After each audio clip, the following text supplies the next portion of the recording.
Show off করতেছো? কি দেখাতে চাও তুমি? আপনার যেইটা খুশি আপনি ভাবতে পারেন, আমার কিচ্ছু আসে যায় না। এভাবে তোমার শত্রুর সঙ্গে মিলে তোমার স্ত্রী তোমার ক্ষতি করলো? তোর বউ না তোর ভালো চায় না, এই বিষয়টা না আমার কাছে কত যে আনন্দ লাগতেছে।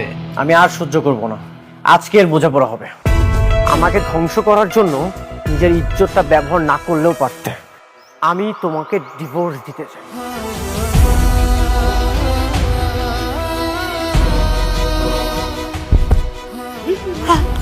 নতুন মেহমান আসতে চলেছে, আপনি মা হতে চলেছেন।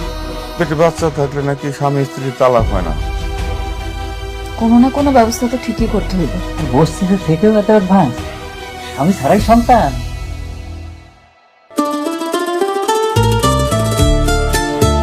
এটা তো খুব সুন্দর।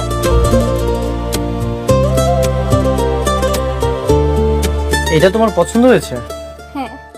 সরি স্যার, এটা আসলে বিক্রি হয়ে গেছে। কি বলছেন বিক্রি হয়ে গেছে মানে? মাত্রই তো আমি হাতে নিলাম, হাতে থাকা অবস্থায় কিভাবে বিক্রি হয়ে গেল?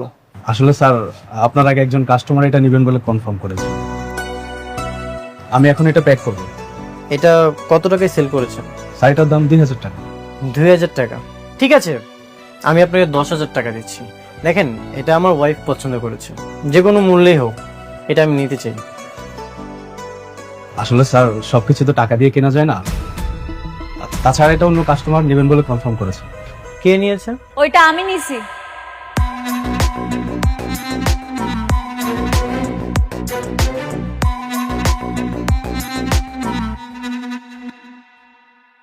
অনিক সাহেব, এই জিনিসটা আমার ম্যাডাম নিয়েছে, আপনি স্যাক্রিফাইস করুন না, অন্য কোথাও থেকে নিয়ে নিন। আপনিও চাইলে স্যাক্রিফাইস করতে পারেন। কি বললেন মিস্টার অনিক সাহেব? এত সহজ? আমার পছন্দ করা জিনিসটা আমি আপনারে দিয়ে দিব? জীবনেও না। ম্যানেজার আঙ্কেল, জি। এখানে এত কথা কেন হইতাছে? বিলটা দেন আর চলেন এখান থেকে। আপনি কাজ করুন, পেড করুন। হ্যাঁ, জি স্যার, প্যাক করে দিচ্ছি। চলো আমরা চলে যাই।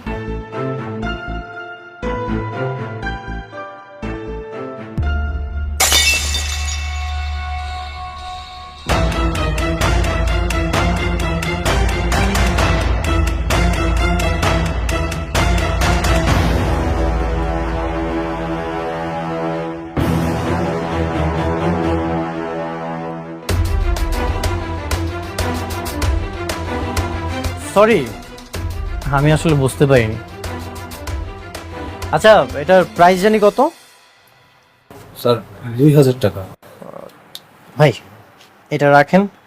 আমি সরি, আসলে বুঝতে পারিনি।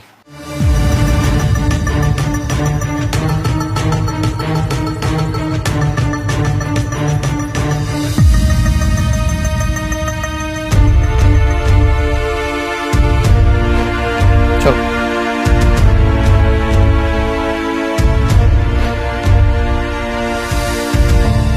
ম্যাডাম, উনি আপনার হাজবেন্ড বলে এখন কিছু বললাম না, তা না হলে ওনাকে বুঝিয়ে দিতাম আপনার পছন্দ করা জিনিস ভাঙলে তার ফলাফল কি হতে পারে।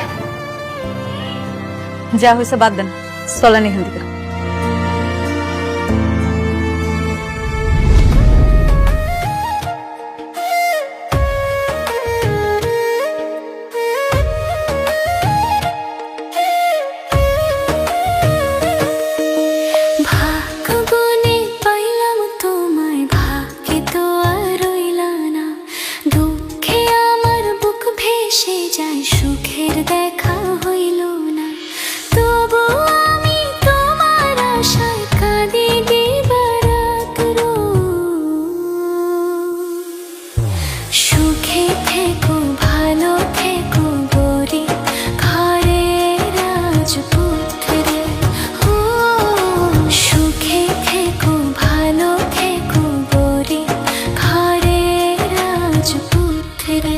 অনেক, তুমি কিন্তু দিন দিন অনেক হিংস্র হয়ে যাচ্ছ।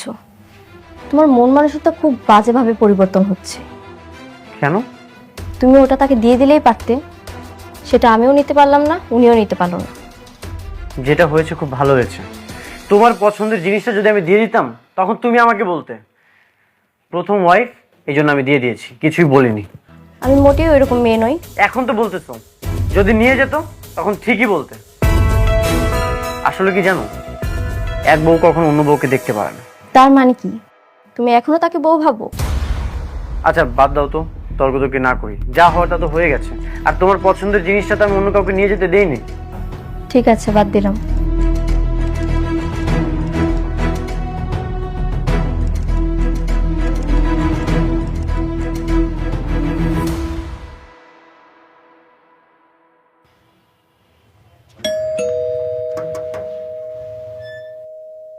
দাঁড়ান দাঁড়ান, আপনি কই ঢুকতেছেন?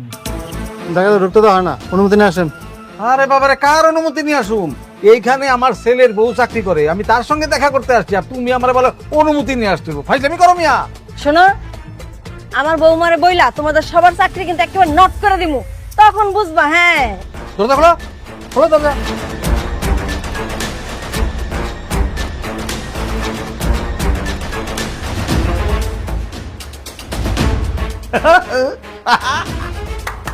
চন্দ্রমা, বসবা নাকি একবার? নরম আছে কিন্তু, আসো বস। হ্যাঁ ঠিক আছে। নিজের কিন্তু অফিসার অফিসার লাগতেছে একদম। কি সুন্দর অফিসে চাকরি করে আমার বৌমা। দারুণ। আমরা এখান থেকে মাঝে মধ্যে এই অফিসে আসবো। একদম একদম পিকনিক পিকনিক, আমরা একদম পিকনিক। কারা আপনারা? হ্যাঁ, এখানে বিশৃঙ্খল ভাবে বসে আছেন, কার কাছে আসছেন আপনারা? আরে কি বলে, এত জোরে ধমকায় কথা বলে, আমার বৌমার কাছে আসছি। বৌমা মানে কে? আপনার বৌমা?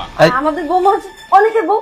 এই যে এই আমাদের বউ। খবরদার আমাকে আপনাদের বৌমা বলবেন না। আপনার এত বড় সাহস, পা কেন টেবিলের উপরে দিয়ে বসছেন? কেন দিয়ে বসছেন? এই বেয়াদব মেয়ে, তুমি টেবিলের উপরে বসছো কেন? এই কোত্থেকে আসছেন আপনারা? হ্যাঁ, আর এসেই বসে গেছেন? উঠেন, যান এখান থেকে। এই দাঁড়ান, এই চেয়ারটা কি আপনার? আপনার চেয়ার? না না না, বসে গেছি। উঠেন, উঠেন। কে ঢুকতে দিচ্ছে আপনাদেরকে? দারুণ। কারণ এই অফিসে কে কোথায় আছো? এদিকে আসো। কি ব্যাপার? হ্যাঁ, তোমরা কি করো? হ্যাঁ, একটা বাইরের লোক এসে বসে গেল আর তোমরা কিছুই দেখলে না। ম্যাডাম, বৌমা উনি কিন্তু আমাদেরকে অনেক অপমান করতেছে, অনেক অপমান করতেছে কিন্তু। আর কতবার বলবো যে আমি আপনাদের বৌমা না? কথাটা কি কানে যাচ্ছে না? বের হয়ে যান। ভালো ভালো বলতেছি, বের হয়ে যান। কেন বের হচ্ছেন না কেন? আসলাম একটু খাতির জামাইতে, ভাবলাম আমাদের আপন করে নিবে, কিন্তু দেখতেছি জুতা মারার পর ওরা কমে নাই। সুযোগ পাইলে আমাদের প্ল্যান ঠিক সাকসেস করবো। আম্মা আম্মা, ওই দিক না, ওই দিক ওই দিক ওই দিক। এই তোমরা কি করো? হ্যাঁ, কি করো তোমরা অফিসে? না না, ঠিক আছে, ওনাদের তো আর কোনো দোষ নেই। আপনারা যান, যার যার জায়গায় গিয়ে কাজ করেন, যান। ম্যাডাম বসুন, আপনি বসুন। Thank you manager uncle. Thank you.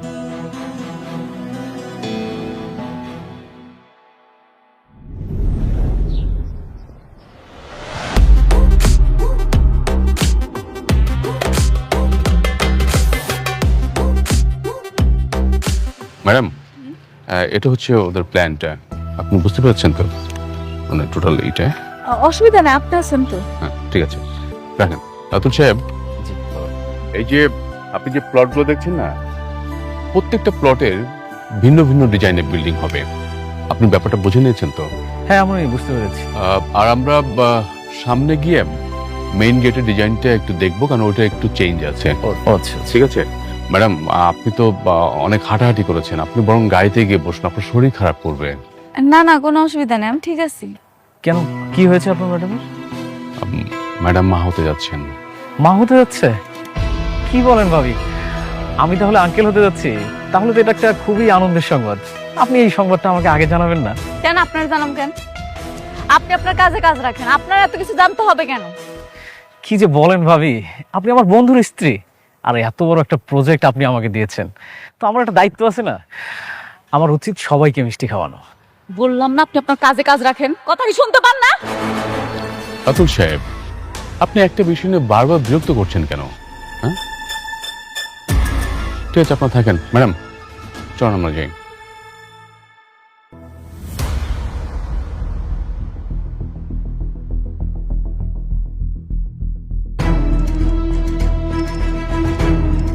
বন্ধুরে তো একটা অভিনন্দন জানাইতে হয়, যতই সম্পর্ক না থাকুক, বাচ্চা তো ঠিকই নিচ্ছে।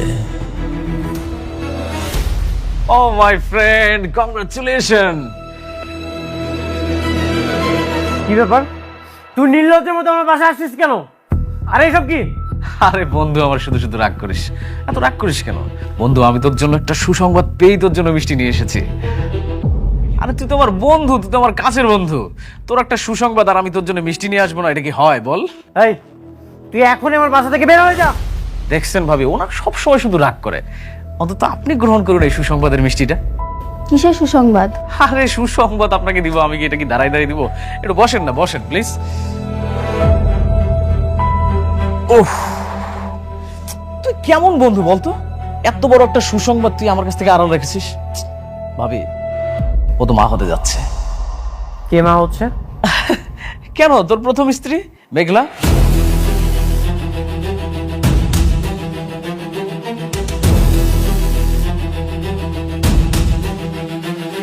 শোন, তোর একটা সন্তান কিন্তু খুব দরকার ছিল। অনেক, উনি যা বলছে সবকিছু কি সত্যি?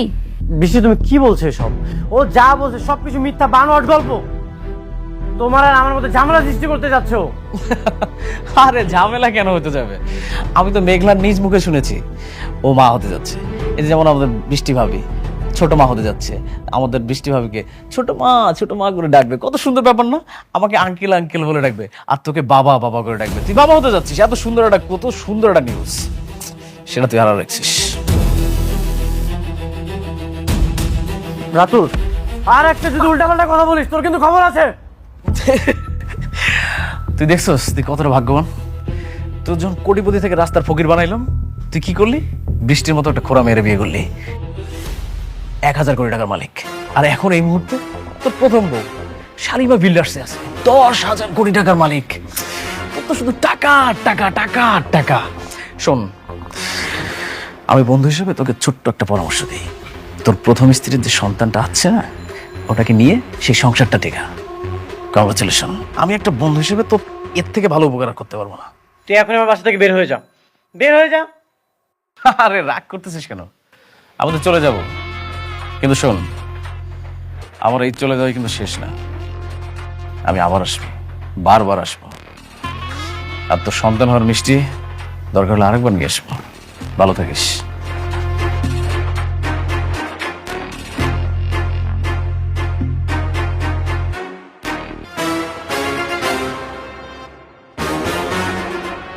সত্যি মেঘলা প্রেগনেন্ট? আমার তো বিশ্বাসই হচ্ছে না।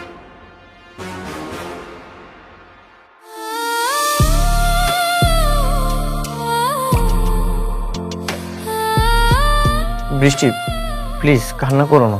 কান্না করব না? তুমি আরেক বউয়ের বাচ্চার বাবা হতে চলেছ, তো আমি এটা শুনে কি নাচানাচি করব?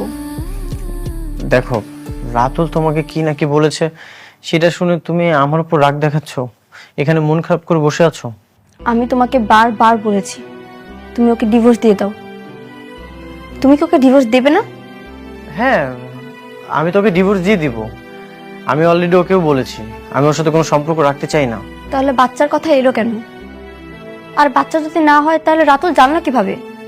সেটা তো আমারও প্রশ্ন। মেঘলা নিশ্চয়ই আমাদের সংসারে কোনো ঝামেলা করার জন্য রাতুলকে পাঠিয়েছে। আমি বিষয়টা দেখছি।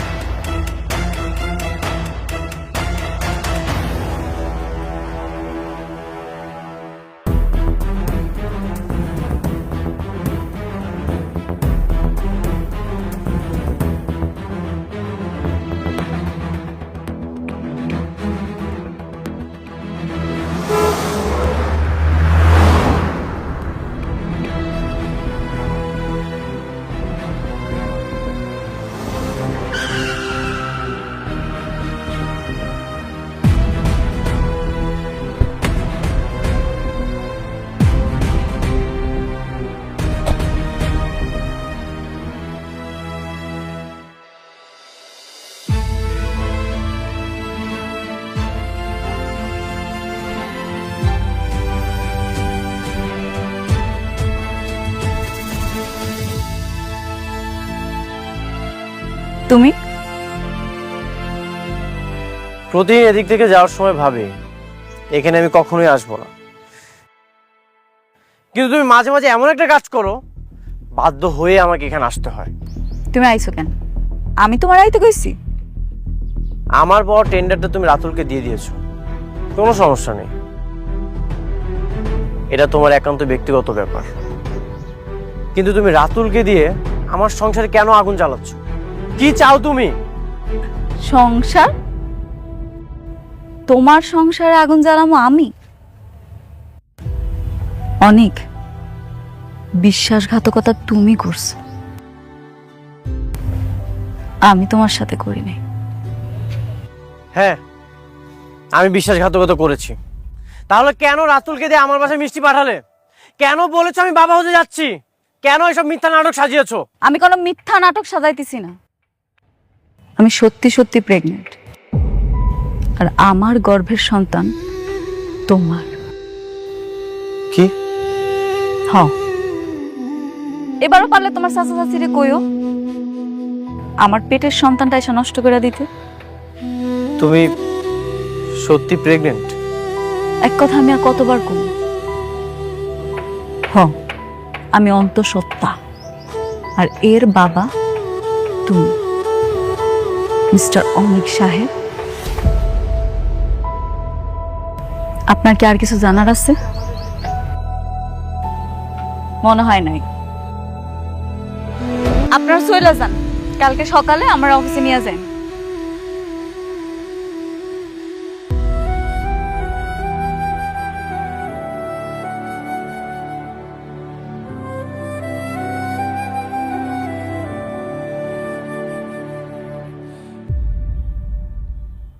আগের বাচ্চাটারে শান্তার মা মিলা কিন্তু পেটের মধ্যেই নষ্ট করে দিছিল, কিন্তু এই বাচ্চাটার কি হবে? এই বাচ্চাটা যদি জন্ম নেয় তাহলে কিন্তু অসুবিধা আছে। আরে তুমি বুঝতেছো না কেন? এখন তো দুজনের মধ্যে আগের মতো ভালো সম্পর্ক নাই, তাহলে খামাখা বাচ্চাটা নষ্ট করে দরকারটাই কি? বেশি বুঝো মহিলা। যদি বাচ্চা হয়ে যায়, সেই বাচ্চার কারণে যদি তার মধ্যে একটা ইন্টিমেসি বাইরে যায়, তখন কি করবা? আমার এই যে এই বাবাজির হাতে যে কাজটা আছে, সেটার কি হবে বুঝতে পারতেছো? আপনি ভালো কথা বলেছেন। সন্তানের জন্য যদি ওরা আবার দুইজন এক হয়ে যায়, আমার কাজটা যদি ও অনেককে দিয়ে দেয়, তাহলে তো আমি রাস্তার ফকির হয়ে যাবো। একদম। আর সেই জন্যই আমাদের এমন একটা প্ল্যান করতে হবে যেন তাদের মধ্যে যে সম্পর্কটা আছে, মানে খারাপ সম্পর্ক, সেটা আরো খারাপ যেন হয়, কোনোভাবে যেন ভালোর দিকে না যায়। কিন্তু সেটা কিভাবে? I have a plan. সেটার জন্য আমাদেরকে শুধু একবার অনেকের বাড়িতে যাইতে হবে। সেখানে গিয়ে কি করবেন আপনি? সেখানে যে আমরা কি করব বলার চাইতে সেইখানে যে আমরা কি করে আসলাম সেটা তোমারে বলতে চাই। তবে বাবাজি, চাচার উপরে ভরসা রাখো, আমি তোমার ভালো বই মন্দ করব না। I trust you uncle. Thank you my বয়।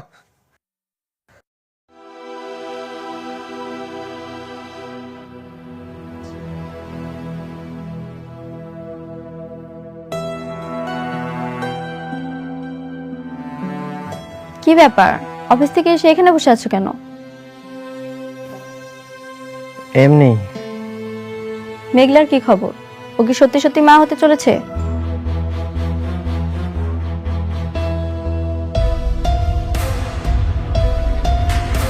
আমি না কিছুই বুঝতে পারছি না। মেঘলা বলল ও প্রেগনেন্ট। মেঘলা বললো ও প্রেগনেন্ট, তাই না? তার মানে ঠিকই তোমাদের ভিতরে ভিতরে সম্পর্ক রয়েছে। শুধু আমাকেই সান্ত্বনা দিয়ে বলেছো তুমি ওর সঙ্গে সংসার করবে না, ওকে ডিভোর্স দিবে। আসলে তুমি ওর সঙ্গেই চলে যাবে, আমি বুঝতে পেরেছি। আশ্চর্য, তুমি আমাকে ভুল বুঝতেছো। মেঘলা আমাকে বলেছে ও প্রেগনেন্ট। আমার কাছে মনে হচ্ছে এই সব কিছু মিথ্যা সাজানো নাটক। এখন ও যদি ওর সন্তান নিয়ে তোমার সঙ্গে থাকতে চায়, তখন কি করবে? ও থাকতে চাইবে না। বৃষ্টি, তুমি শান্ত হও, কোনো একটা ব্যবস্থা করছি। একদম চুপ, কোনো কথা বলবে না। আসলে তুমি আমাকে ঠকাচ্ছ। দোষটা আসলে আমারই কপাল পোড়া। এই পোড়া কপালে যাই ভাবি তাই পুড়ে ছাই হয়ে যায়। বৃষ্টি, তুমি শান্ত হও। কিরে মা, কি হয়েছে? ভাগাভাগি করছিস কেন? বাবা জানো, ওর প্রথম স্ত্রী প্রেগনেন্ট। কি বলছিস? অনেক বৃষ্টি যা বলছে তা কি সত্যি? বাবা, মেঘলা বলল ও প্রেগনেন্ট। সঠিক আমি কিছু জানি না। আমি আগেই ভালো ছিলাম বাবা, সিদ্ধান্ত নিয়েছিলাম কোনোদিন বিয়ে করব না। কেন যে ওকে বিয়ে করতে গেলাম, আমার পুরো জীবনটা নষ্ট করে দিয়েছে। প্রত্যেকটা মুহূর্তে ও আমাকে ঠকাচ্ছে বাবা। না না বৃষ্টি, এসব তুমি কি বলছো? আমি তোমাকে ঠকাচ্ছি না, তুমি আমার উপর বিশ্বাস রাখতে পারো। মা, তুই মাথাটা ঠান্ডা রাখ। হ্যাঁ, আরে কোনো কিছু হবে না, আমি তো আর সাথে আছি, তাই না? মা প্লিজ একটু মাথাটা ঠান্ডা রাখা। আর অনেক, আমার মেয়ে কিন্তু তোমাকে অনেক বিশ্বাস করে, অনেক ভালোবাসে। সো আমার মেয়ে যা চাচ্ছে তুমি সেইভাবে চলবে। যদি এদিক সেদিক হয়, আমার কিন্তু ভয়ঙ্কর রূপটা তুমি দেখতে পাবে।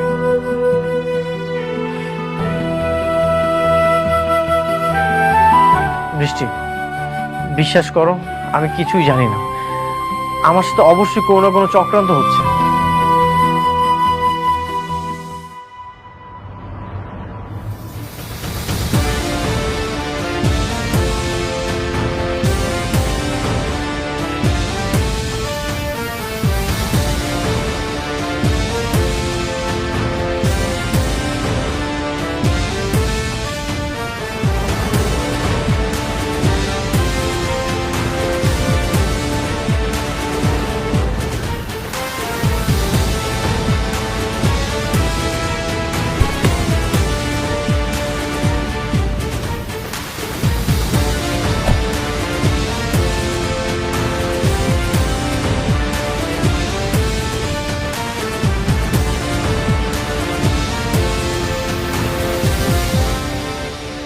আসসালামু আলাইকুম। ভাবি কেমন আছেন আপনি? রাতুল সাহেব, আপনাকে ম্যাডাম ভাবি ডাকতে নিষেধ করেছেন। আপনি আজ থেকে ভাবি ডাকবেন না, ম্যাডাম ডাকবেন। ও সরি সরি। অনেকের কাছে আমি যে মা হইতে যাইতেছি, এ কথাটা কে কইছে? আমি বলছি। অনেক যতই খারাপ মানুষ হোক, কিন্তু আমার কাছে মনে হয়েছে যে হাজার হলেও তো ও আপনার সন্তানের বাবা। তাই আমি ও বন্ধু হিসেবে ওর কাছে মিষ্টি নিয়ে গিয়েছিলাম, কিন্তু ও তো আমার সাথে খারাপ ব্যবহার করলো। আপনার আমি কতবার বলছি আপনি আপনার কাজে কাজ রাখবেন, আপনি আমার কোনো কথা শুনেন না। আপনি কাজটা মোটেও ঠিক করেন নাই। অনেক মনে হয় কিছু জানতো না, তাই না? আপনি ওকে কিছুই জানান না? না, আমি জানাই নাই, আর আমি জানাইতেও চাই নাই। আপনি এইবার বলছেন বাচ্চা গেছেন, পরের বার যদি বলছেন না, আপনার কিন্তু খবর আছে। রাতুল সাহেব, আপনাকে যে কাজটা দেওয়া হয়েছে সেটা মনোযোগ সহকারে করেন। পার্সোনাল ব্যাপারে আর মাথা ঘামাবেন না, বুঝাতে পেরেছি? জি জি। এরা সবাই মিলে এই ফকিন্ডিরে কেন যে মাথায় তুলে নাচতেছে কে জানে। এমন ভাবসাব করে যেন ও কোম্পানির মালিক। চলেন ম্যানেজার সাহেব। চলুন ম্যাডাম।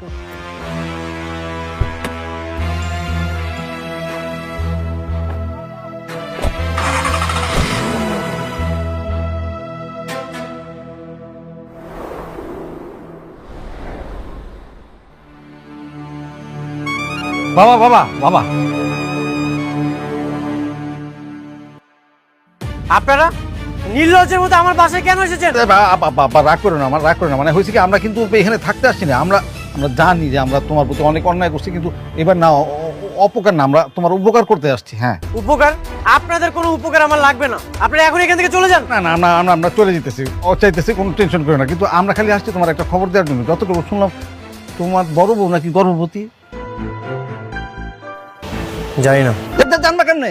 জানবা কেমনে? তোমার নিজের ঘরের সন্তান হইলে না তুমি জানতা? তোমার তো নিজের সন্তান নেই, জন্য তুমি জানো না।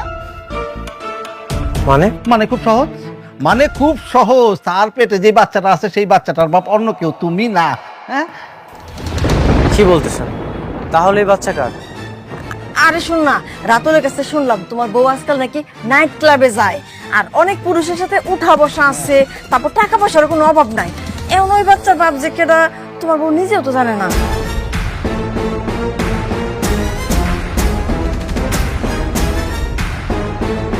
তাহলে কি মেঘলা আমাকে ধোকা দিচ্ছে? অবশ্যই অবশ্যই ধোকা দিতেছে। কান নাকার পাপড় তোমার কান্দের উপর চাপা দিতেছে। শোনো বাবাজি, এত বড় কোম্পানিতে চাকরি করে, অনেক ছেলেদের সাথে উঠা বসা আছে, আবার বুঝো তাহলে বাচ্চার বাপকেরা। হ্যাঁ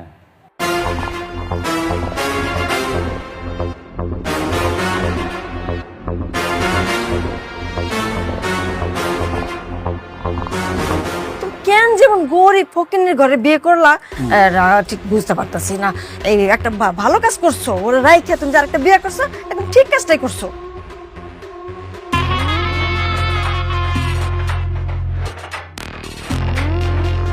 বাবা তুমি কিন্তু শুকায় গেছো, তোমার নিজের প্রতি কিন্তু যত্ন নিও, মানে স্বাস্থ্যটা তো একেবারে খারাপ হয়ে গেছে। কে কি করলো তার জন্য তোমার নিজের উপরে তো অত্যাচার করা একদম ঠিক না।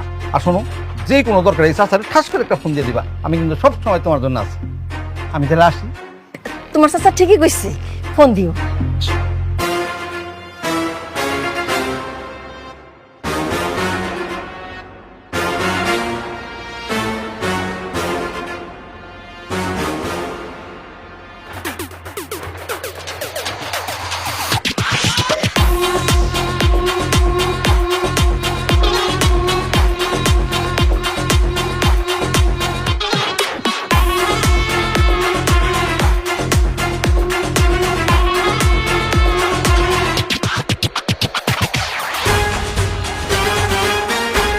আপনার মেয়ে কোথায়?